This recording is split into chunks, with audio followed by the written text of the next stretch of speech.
Παναγιώτη, όλα αυτά θα τα φας. Αγαπήσω τη μάνα. Παναγιώτη, γιατί τρως τόσο πολύ? Ποιος μιλάει? Ασκασμό θα Εγώ με τίποτα δεν τρώω τόσο πολύ. Ασκασμό θα φας πάλι. 2 κιλά θα μας φτάσουνε. Σίγουρα.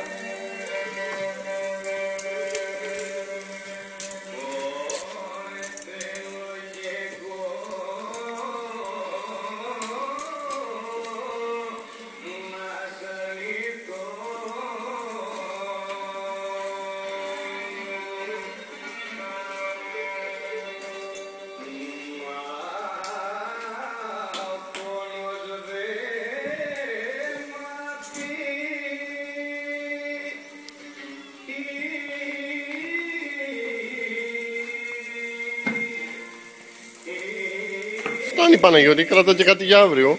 Αύριο δεν είναι τίποτα. Και μετά θέλω να πάω να σπειρώ.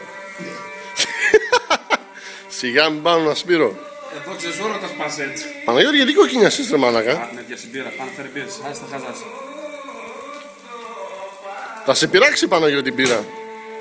Σήκω είπα πάνε.